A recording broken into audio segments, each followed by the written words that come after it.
Hello বন্ধুরা, কি অবস্থা, কেমন আছো? আশা করি অনেক অনেক ভালো আছো। আল্লাহ তাআলার রহমতে আমি অনেকটা ভালো আছি। এগুলো হচ্ছে, দেখো কত কিছু আম, লিচু, এটা হচ্ছে গরুর মাংস। আমি আর একটা প্যাকেট করেছি। আর এটা হচ্ছে কাঁচামরিচ। এগুলো এই আম আর হচ্ছে লিচু দিয়েছে কিনে আমার ফুপু শাশুড়ি সেই খাগড়াছড়ি থেকে। এগুলো একদম ন্যাচারাল জিনিস, কোনো কেমিক্যাল নাই এগুলোর ভিতরে। তো অনেক ন্যাচারাল জিনিস আর কি। ওখানে পাহাড়ি অঞ্চলে সব কিছুই ন্যাচারাল জিনিস আর কি, কেমিক্যাল ছাড়া।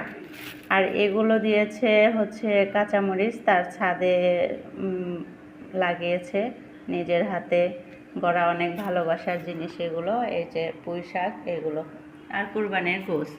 তো আমি তোমাদের সাথে একটা কিছু শেয়ার করার জন্য আসছি। এগুলো জিনিসপত্র দিয়েছে, এগুলো হয়তো তোমাদের কাছে অল্প স্বল্প কিছু হইতে পারে, সামান্য কিছু, কিন্তু আমার কাছে অনেক বড় কিছু। কারণ হচ্ছে যে এগুলোর ভিতরে অনেক ভালোবাসা, অনেক মায়া মহব্বত আছে। তো এগুলো সারা জীবন হয়তো থাকবে না, কিন্তু এই ভালোবাসাটুকু সারা জীবনে থেকে যাবে। তো সেটাই আর কি তোমাদের সাথে শেয়ার করছি। আমার ফুপু শাশুড়ির জন্য দোয়া করবে তোমরা সবাই, যেন ওরা ফ্যামিলির সবাইকে নিয়ে ভালো থাকে, সুস্থ থাকে। আর ওনার এমনি কোনো কিছুতেই কমতি নাই, সব কিছুই আছে। তোমরা শুধু ওনাদের শরীর স্বাস্থ্য ভালো যেন থাকে সেজন্য দোয়া করো, যেন ওরা ভালো থাকে, সুস্থ থাকে, সবাইকে নিয়ে ভালো থাকে অনেক। তো সেই প্রত্যাশায় তোমাদের কাছ থেকে বিদায় নিচ্ছি। আল্লাহ হাফেজ।